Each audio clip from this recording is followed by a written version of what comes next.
Ìpadàbọ̀ àwọn tí ò lọ́pọlọ. Ìpadàbọ̀ àwọn tí ò lọ́pọlọ, àwọn tí ò lọ́gbọ́n lórí. Ah, ó ga o. Ó ga o. Sórí bó ò ṣe gbọ́n, bí mọ̀mọ́ wọn ò ṣe gbọ́n. Ṣé ló dàbí ẹni pé bó ṣe ń pọ àgọ̀ sí gbogbo yín lórí nìyẹn lẹ́yọ kọ̀ọ̀kan.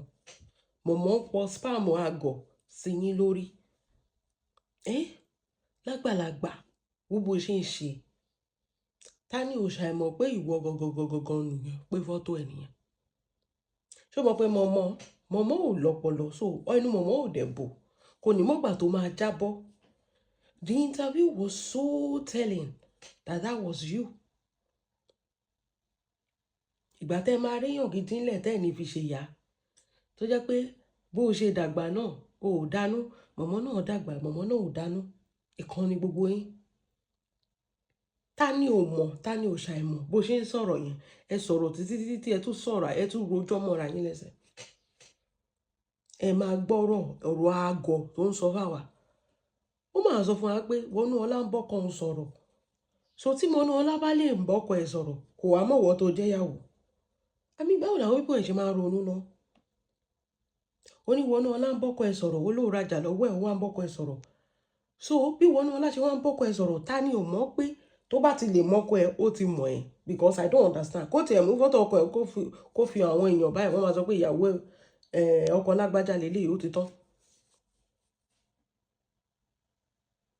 Ó dàbí ẹni pé kó mú fọ́tò bọ̀dá Láti kó fi hàn èèyàn báyìí, wọ́n máa sọ mọ̀ ìyàwó ẹ̀ ni, amúra máròde, aláṣọ ibojì tó wà lórí social media ni. Tó wá ní actually wọ́n ní kó gbélé ẹ̀ jáde, ó ní òfẹ́ ọkọ mọ́. Ẹ̀yin àgbàlagbà méjì, ẹ̀gọ́ ẹ̀fẹ̀nu họra. Ẹ wo bẹ́ẹ̀ ṣe ń ṣe. You were so fidgeting. Mọ̀mọ́ tún sọ pé wo ayé ẹ̀ tún ti bàjẹ́. Mọ̀mọ́ ló máa ba tiyín jẹ́ lẹ́yìn ọmọ ewúrẹ́ tẹ̀ ń tẹ̀lé ya. Ìyá tún sọ pé ọkọ ẹ ti fi ẹ́ lẹ̀. Wípé you look depressed. Ó mà ṣe o. Èèyàn láyọ̀ ọmọ mọ́ bí this o, you no get another one. Ó mà ṣe o. Wípé bẹ́ẹ̀ ṣe dàgbà tó yẹn ẹ̀gbọ́n. Mo ní ọgbọ́n làgbà fi ń sá fún màálù. Mama is a màálù lórí social media. Ọgbọ́n lèèyàn fi ń bá ròyìn yẹn bẹ́ẹ̀ ṣe. Bọ̀ tẹ́yìn bá ti rí màmá, ẹ̀yin lẹ gbé débi tó dé yẹn tó rò pé everybody ló máa bẹ̀rù. Tẹ́yìn bá ti rí, ẹ máa ṣe kí ni? Ẹ máa gbọ̀n jìjì gbò, kò sí nǹkan tó bá béèrè lọ́wọ́ yín tẹ́ ẹ̀ ní sọ. This woman is so stupid that she's supposed to let you to talk behind the closed door. Ẹ máa mọ nǹkan tẹ́ fẹ́ béèrè lọ́wọ́ ara yín kó tó di pé wá fìrà yín ṣẹ̀sìn gbangba. Bọ̀ torí pé àtìyá àtọmọ kò sí léyìí tó lọ́pọlọ. Wọ́n ní ìpadàbọ̀ àwọn tó gọ̀. Àtìyá yín àtàwọn ọmọ ẹran ẹ kàn máa dágíní dọ̀rọ̀. Èèyàn tó gbé fọ́tò ẹ̀ jáde kò ṣe investigation kó tó gbé fọ́tò ẹ̀ jáde. Padà bọ̀ àwọn amukú mẹ́kọ̀ọ́ kò ṣe investigation kó tó gbé. Òun sọ confirmly pé ó ń bọ́kọ ẹ̀ sọ̀rọ̀. Ọkùnrin ọ̀dẹ̀ wà very careful, báwo obìnrin ṣe wà careful. Tó bá ti lè ṣe ọkọ ẹ̀ òfin nọ́mbà pé ni. All they have to do is to ṣá nọ́mbà ẹ̀ sínú iná. Ó ti gbàgbé pé law student lèèyàn tóun bá fà. Tó bá ti lè ṣá nọ́mbà ẹ̀ sínú nọ́mbà yìí, ó ti tán. Orúkọ ọkọ ẹ̀ máa jáde. Torúkọ ọkọ ẹ̀ bá jáde, orúkọ tiẹ̀ náà máa jáde. Kọ́kọ́ ṣá sórí social media báyìí, fọ́tò ẹ̀ máa jáde. Ọ̀dẹ̀ wá sọ fún wa pé actually aṣọ yẹn ọ̀rẹ́ nǹkan ló rà fún. Ó fẹ́ raṣọ fọ́rẹ́ ẹ̀. Ọkọ ẹ̀ ló wá ń bá Wọnú sọ̀rọ̀ kò lè raṣọ fọ́rẹ́ ẹ̀. Ṣé máa rò pé orí wo pé ni, because I don't understand. Ó fẹ́ raṣọ fọ́rẹ́ ẹ̀, ẹ máa gbọ́ pònú. Ó sọ fún àwa pé nǹkan tóun fẹ́ rà lọ́wọ́ Wọnú yẹn, ọkọ òun ló fẹ́ kó bóun sanwó. Accepted. Wípé torí ẹ̀ ló ń ṣe fún ní nọ́mbà Wọnú, òun fẹ́ sanwó ọjà yẹn. Ó tún wá ti gbàgbé pé òun ti kọ́kọ́ sọ parọ́ yẹn. Ó wá sọ fún wa pé nǹkan tóun rà yẹn, actually aṣọ tóun rà yẹn, ọ̀rẹ́ òun ló rà fún. So address ọ̀rẹ́ òun ló fi síbẹ̀. So fọ́tò ọ̀rẹ́ òun náà gbé jáde kì í ṣàn. Tó bá ti ṣá fọ́tò ọ̀rẹ́ yẹn síbẹ̀, wọ́n ti mú ẹ tún nìyẹn. So ọkọ ẹ̀ ló wá raṣọ fọ́rẹ́ ẹ̀ síbẹ̀. ọkọ ẹ ló ń sanwó aṣọ fọ́rẹ́ ó wá fi àdírẹ́sì ọ̀rẹ́ ẹ síbẹ̀. Ẹ máa ronú. Ẹ lè máa bá mọ̀mọ́ àgọ̀ yẹn náà agùnmánìyè kẹ máa bá rìn kórí yín gan pé òun ò dẹ̀ tún wá láṣìírí kò tí ẹ̀ mọ̀rọ̀ sọ. Kí là ń sọ àṣírí ibẹ̀ wò? Kò mọ̀rọ̀ sọ, kò mọ nǹkan tó yẹ kó béèrè, kò dẹ̀ mọ bó ṣe yẹ kó cover ẹ̀. Ó kàn jẹ́ kó máa da gbogbo ẹ̀ síta ni. Kò tí ẹ̀ yẹ kó pè ẹ̀ bọ̀ bó ṣe wà yẹn content ló ń wá. Ebi ti pa wèrè. Mercedes ò gbé kọ́ọ̀lù ẹ̀ mọ́. Ebi ti pa wèrè. Wọ́n ti gba kíní lọ́wọ́ ẹ̀rí tó lọ ń bójú abẹ́ du tó lọ máa ń du ẹ̀hún kíní advert níbi tí mọ̀mọ́ reduce dé táyé mọ̀mọ́ ta sí tó ta dé. Ó lọ ń bójú abẹ́, ó lọ ń du advert pẹ̀lú ojú abẹ́. Just imagine. Ó lọ ń du advert pẹ̀lú ojú abẹ́ lórí TikTok níbi táyé mọ̀. Ìgbà tí ìbílẹ̀ ti lọ báyìí, ìbílẹ̀ ti kó gbogbo nǹkan rere, gbogbo nǹkan mèremère tó ń dán láyé mọ̀mọ́. Ọpẹ́lọpẹ́ ìbílẹ̀ láyé ìyá yín fi dá. Without ìbílẹ̀, look at what mọ̀mọ́ reduce herself to. Torí owó, wá ní káwọn àwọn ọmọ yẹn kọ́ wá máa bùn torí engagement. Mọ̀mọ́ wá di aláwàdà adìyẹ. Ó wá so àgbàdo mọ́dì ìyá yín. Ó di aláwàdà adìyẹ. Tó ṣe kí ni? Tó so ayé yín ti ta, ayé yín ti rún, ayé yín ti là bàskẹ́ṣì. Àtẹ̀yìn àtìyá yín. Ó ti làbà fún yín, ó ti rún fún yín. Ó rún jégéjégé ni. Ọ̀dẹ́ wá ń sọ fún wa pé ẹ kì í ṣe wọ. Bó ṣe ń sọ̀rọ̀ bí arìndìnà.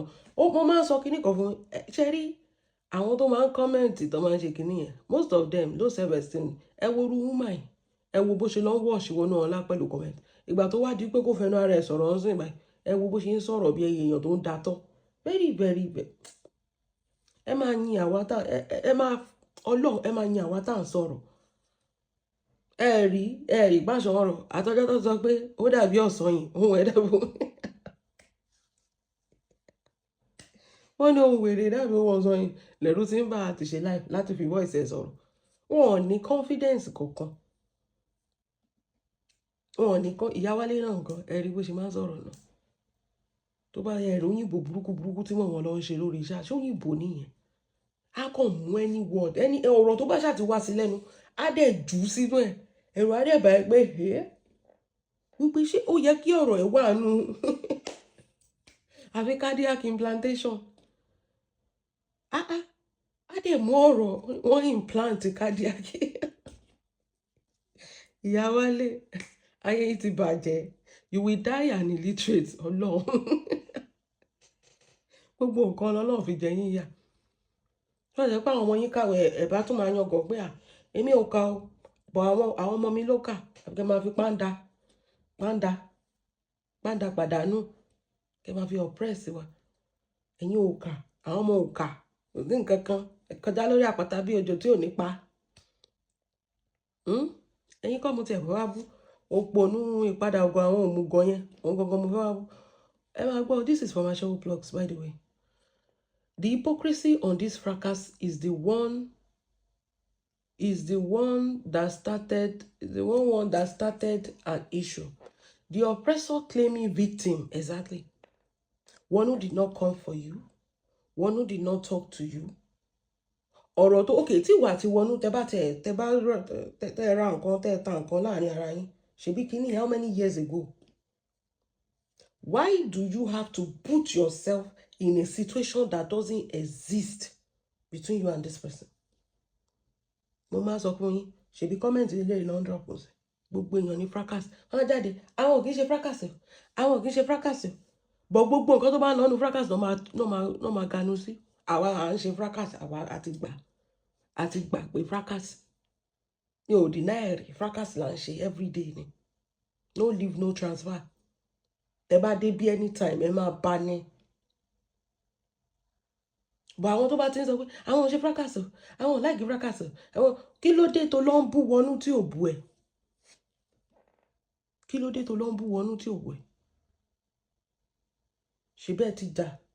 Ẹ ti jà for a long time. Kì í ṣe ọ̀rọ̀ yín ló tún dájà lẹ́sìn. Why are you now dropping comments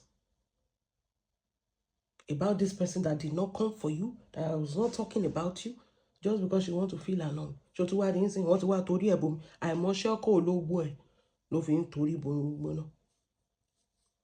wọ́n ní the oppressor claiming victims, what is ìpadàbọ̀ ilé ọgbọ́n's business with Àṣàkẹ́? I wonder because ṣẹ́rí reason tá a fi ń sọ̀rọ̀ nìyẹn pé kí ni business ẹ̀, kí ló rà, kí ló tà, kí ló ṣebí nǹkan tó ṣẹlẹ̀ láàrin ìwà àti Wọnú ẹ ti bára yín jà, ó sọ pé orí tó ń béèrè ó tó ń tọ́, ó sọ pé ọkọ ẹ̀ ń tòsí ẹ bẹ̀rù àwọn èèyàn. wọ́n ní Wọnú need empowerment, ó wá sọ fún ọkọ ẹ̀ torí pé ó ti rajà lọ́wọ́ bí ó lè jẹ́ pé group sending bí pé ó kàn send bí nǹkan sí gbogbo àwọn tó wà lórí WhatsApp group ẹ̀, ó wá send ẹ̀ sí máa yẹn pé ẹjọ́ ẹ support wa, kì í ṣe dandan wọn ò tọwọ́ bọkọ ẹ lápò bó ṣe wá gbé bíi pé there is something kìíní ṣebí you read it wípé ó fẹ́ ṣe nǹkan kan ó lè jẹ́ pé gbogbo àwọn tó wà lórí WhatsApp ẹ̀ ló send ẹ̀ sí wípé ẹjọ́ ẹ support wa, èèyàn tó náà bá fi sí lọ́kàn ni. What's the big deal? ọkùnrin yẹn jẹ́ ẹlẹ́ni náà bọ̀ nǹkan tó ń ṣẹlẹ̀ ṣe rí nǹkan tó máa ń ṣẹlẹ̀ nípa ẹ̀jẹ̀ ń bẹ fún yín nípa ọ̀rọ̀ Wọnú, most of àwọn tó ń bá Wọnú jà ẹ̀jẹ̀ ń sọ fún yín torí pé wọ́n mọ̀ pé àpáàrà wọ́n mọ̀ pé tó bá ní ọkọ ńlé ẹ̀rù máa bà ẹ́ tó bá ta fẹ́lẹ́fẹ́lẹ́ lẹ́gbẹ̀ẹ́ Wọnú ni because gbogbo ẹ̀ she carry front she carry back naija ńlá dey call am àbùbù tán ni. ṣẹ́rí kì í ṣe pé torí pé Wọnú send message sí ọkọ ẹ̀ she doesn't feel convenient òyìnbó yẹn yá mi lóyìnbó she doesn't feel kí ló máa ń pè kí ló dé lóyìnbó ń sápá mi lórí báyìí she doesn't feel téèyàn ò bá feel bíi pé ẹ wo mi mọ́ mi ò lè wá kú tóbìnrin bá ti wà tó jẹ́ pé ara ẹ máa ń ṣe bákan bíi praise the Lord òyìnbó ìdẹ́sà lọ ni òyìnbó ìdẹ́sà lọ ni tó bá ṣàti rí yàn as competition pé òun ò lè stand ọmọbìnrin pé tọmọbìnrin yẹn àti ọkọ òun tó bá jọ dúró báyìí wọ́n máa ṣe kí ni òun bóun ṣe wà yìí òun máa yàgò sẹ́gbẹ́ Wọnú pé now she's educated gbóyìnbó tó ń jáde lẹ́nu ẹ wo ìpadàbọ̀ yẹn ẹ wo bó ṣe ń sọ̀rọ̀ bí ọmọ gáràjì kí àwọn mo máa ń béèrè pé ibo lẹ́yìn yìí gbàdé ní òyìnbó náà ẹ ṣó gbẹgbẹ ń bá sì kọjá àbí bá kó ìlẹ́gbà orí omi ní ìtẹ̀mọ́ tó wà but you cannot talk, you are not educated,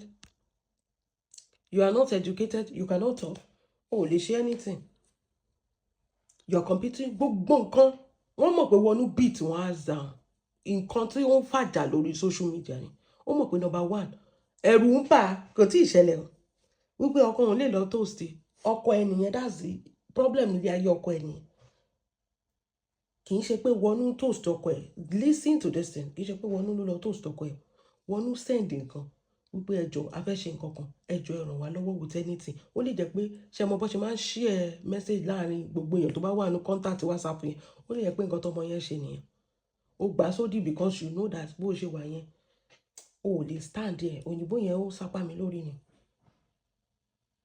o ò lè stand ẹ ó rí pé ìwà àti Wọnú o dẹ̀ mọ̀ pé ọkọ ẹ̀ dẹ̀ rẹ̀ ojú ẹ̀ ò gbé bí kan òun kọ́ ni mọ̀mọ́ yín ti ń sọ pé dàbẹ́ nípa ọkọ ẹ̀yẹn ti fi ẹ́ lẹ̀ o mọ̀ pé irú àwọn Wọnú yẹn hot cake ni wọ́n market o dẹ̀ mọ̀ èèyàn tó gbé sílé pé tó bá jẹ́ pé ó show off ẹni what's the big deal ṣebí empowerment ni ṣebí assistant ni what's the big deal tó dẹ̀ mọ̀ irú ọkọ tó fẹ́ ṣé ìyẹn ló wá ń dún ẹ̀ láti ọjọ́ ẹ wo years tí kinní yẹn ti ṣẹlẹ̀ ẹ wo ìgbà tó lórí burúkú ṣe ń sọ̀rọ̀ ọkọ yẹn ti fílẹ̀ according to your mọ̀mọ́ ọkọ yẹn ti fílẹ̀ ẹ̀sẹ̀ ìkanra yẹn ló wá lọ́n fi mọ́ Wọnú bíi pé Wọnú ṣe bó sọ pé ẹsẹ̀kẹsẹ̀ ló block ẹ̀ dànù Wọnú àtọkọ ẹ̀ ò sọ̀rọ̀ mọ́ but in your mind you are still feeling like bí Wọnú ló jẹ́ kọkùnrin yẹn fi ẹ lẹ́ if you are not sweet in the middle you are not sweet in the middle tó o bá kàwé o ò fine o ò mọ oúnjẹ sè o ò rẹwà o mara mú they play my fans they play ó lè jẹ́ nǹkan yẹn lọkùnrin yẹn fi ṣe kíni ọkùnrin yẹn ti kálẹ̀ so ìkanra yẹn ló wá fi mọ́ Wọnú ìkanra yẹn ló ń fi mọ́ Wọnú tó fi wá lọ ń comment Wọnú tí ò wá bẹ́ẹ̀ sọ̀rọ̀ tí ò bẹ́ẹ̀ jà tí ò ṣe anything bọ̀ wọ́n ló lọ tọ́nà wọ́rọ̀ o so nǹkan tójú ẹ̀ bá rí kárẹ̀ rọra gbá o wọ́n ló lọ tọ́nà wọ́rọ̀ ẹ máa gbọ́ o Only what is Ipadabo Ile Ogbon's business with Asake Ade? No business. But you, Ipadabo, was everywhere on social media, trolling and bullying Asake on matter that has no business with you directly. This is it. This is what I am saying. Everywhere. Everywhere. Until now, until gbogbo ẹ̀ boss ti wọnú sharing sin. Wọ́n máa kọ́kọ́ máa ṣèkà sí yín. Tẹ́ bá ti wá retaliate. Ìgbà yẹn náà máa wá bẹ̀rẹ̀. Ìgbà yẹn náà máa wá bẹ̀rẹ̀. Wọ́n máa sọ pé wọ́n ti ṣe kinní kan sọ. Ó ti ń throw wọnú for the longest time lórí social media. Wọnú ò bá jà. Òun kọ́ ni wọnú ń bá sọ̀rọ̀. Àwọn tó ń bá wọnú jà ni wọnú face. Àwọn mọ̀mọ́ Ìjàrá Bùkà ni. Wọnú's words is direct. Tó ìgbà tó ń bú mọ̀mọ́, ó clarify ẹ̀ báyìí. Ó máa sọ Tòkunbọ̀ olórí burúkú máa bọ̀ náà. Ó máa sọ báyìí kò bá yín jà. But torí pé ẹ ti ní sínú náà tẹ́lẹ̀ ni. Ó dẹ̀ wo wọnú beauty ẹ̀ ló ń bí àwọn ọ̀bọ inú ló ń ba ayé wọn jẹ́. Na your beauty. Nínú wọn ní confidence yẹn pé àwọn náà wá òkè. Ó kàwé, ó fine, ó kún wájú, ó kún lẹ́yìn. Triple threat. Kí ló expect? Ó tún jẹ́ kóbìnrin ẹgbẹ́ ẹ̀ tún máa bẹ̀rù. Ó tún jẹ́ kóbìnrin ẹgbẹ́ ẹ̀ tún. That is the problem. There was nothing. Kò sọ pé ṣẹ́rí kéèyàn wà ní ayé kó jẹ́ pé ẹ̀rù máa bà ẹ́ ní nǹkan kéékèèké. Ó lè máa ṣọ́kùnrin lọ́wọ́ lẹ́sẹ̀ náà.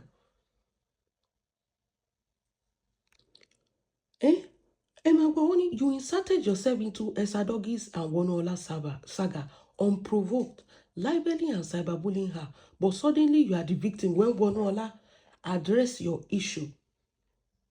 If the picture and unveiling is not you, why debunking up and down? Why not allow the owner of the unveiling picture to confront Wonuola? Exactly. And now the Ìyá Buka on the stupid live chat has set more trouble for you. And putting so much words into your diarrhea mouth. Wo bí mọ̀mọ́ ṣe. Ibẹ̀ mo ti sọ mo ní ìpadàbọ̀ àwọn àgọ̀, àwọn òmùgọ̀. The same Ìyá Àjàrà Bùkà with double standard on going to the police over fracas. Bùnmi Kí-n-bù-ọ́ is advertising ìpadàbọ̀ àgọ̀ to go report Wonuola to Bùnmi Kí-n-bù-ọ́, to go report Wonuola to Basildon police. The Awayepo fo any àdánù hits our children or hides our children and continue to create problem for our ọlọ́pọlọ lílọ́ ewúrẹ́ bandit.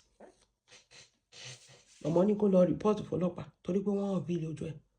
Tó bá wá dọ́dọ̀ ọlọ́pàá ò ìpadàbọ̀ àwọn tó gọ̀, àwọn amúgọ̀, àwọn amúgú mẹ́kọ̀ọ́. Wọ́n wá sọ pé I was the one bullying am torí gbogbo ibi tó ti ń bully Wonuola will screenshot it and give it to the police. And she unveiling your face. Ṣó ti rí pé it's justified. Ó kàn fẹ́ set ààrẹ sí trap ni. Ṣé o mọ̀ pé mọ̀mọ́ láìkó ó mọ̀ pé bó o ṣe wà yẹn ẹ̀yin ló máa rán láti ṣiṣẹ́ iṣẹ́ ẹ̀dẹ́ tòrùtòrù tó bá wù ẹ́ kó lọ gọ̀. Kò ní fún ẹni kọ́bọ̀. Ó rí pé kò tiẹ̀ àti kò falẹ̀ bá ti ń ṣe. Ó ti sáré ń dìbọn kẹ pé ọmọ òun náà ó ti wà aggressive jù. Sọ́kọ ẹ ti fi ẹ́lẹ̀ ni. Mi ò lákìyàn tó wà aggressive báyìí. Ó kì í ṣe báyìí tẹ́lẹ̀. Mọ̀mọ́ will teach you. Ó máa tì ẹ́ sẹ́nu trailer báyìí. Ó máa yọ ṣọ́ọ̀kì lẹ́sẹ̀. Tẹ́ bá ń báyàn ṣe ọgbọgbọ́n lágbà fi ń sá fún máa àṣeyàn tó fi ọgbọ́n sẹ́yìn orúkọ ẹ̀ ó yẹ kó o ní ọpọlọ díẹ̀ bíntín ọpọlọ bíntín ó ní inferiority complex. You are insecure. Orí ọkọ ẹ òun sọ pé ọkọ mi o ó mẹ́sẹ̀jì ọkọ mi pé òun ní ìdìrànlọ́wọ́ ó mẹ́sẹ̀jì ọkọ mi torí kò mẹ́sẹ̀jì ó lè sọ pé ok ṣe mọ̀ pọ́nrọ̀ yìí máa dùn sọ wípé òun àtọkọ mi wọ́n jọ ń chat ó ní ó send kinní kan pé kan support torí Ọlọ́run and torí pé you are insecure ó wá fi pé ọkùnrin ó ti fi ẹlẹ́sìn ta ló máa wà pẹ̀lú ẹ̀ tó máa wà insecure. Àwọn obìnrin tó rí wọn pé wọn ń ṣọkùnrin lọ́wọ́ ṣọkùnrin lẹ́sẹ̀ nǹkan tókùnrin bá máa ṣe ló máa ṣe kò sí nǹkan tíjà lájà ẹ fẹ́ ṣe sí tí ò bá tẹ́ lọ́rùn wá gbalé ẹ fádẹ ẹ lọ. Èèyàn tó bá ń bá nájà ló máa wo òkè wọ ariwo ọjà. How did you know? Did you check your husband's phone to know this? Are you checking your husband's phone? Or did your husband tell you?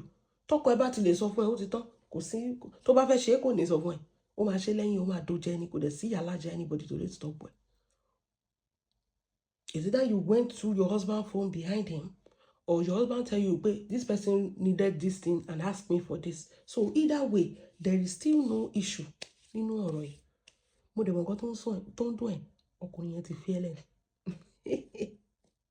Ó wá ń kanra mọ́ Wọnúọlá. Ẹ̀rù wá ń bà ẹ́ pé kó má jẹ́ pé má yẹn á lọ bá Wọnú lẹ́yìn. Torí ẹ̀ ló ṣe tètè bẹ̀rẹ̀ sí ń búlì ẹ̀ lọ́nà. Ó dẹ̀ ṣe rẹ̀ ni. Ṣé wá rí eléyìí tó ṣe? Ó possible káwọn méjèèjì tó ra wọn, kò dẹ̀ sí nǹkan tó fẹ́ ṣe sí. Because there was no issue. You created an issue when there was no issue. You could feel am as if you want to die. Kò manage. Ṣó ti rí ìyá? O tí ì lọ sí police station, ìyá ti ń dìbọn kẹ̀.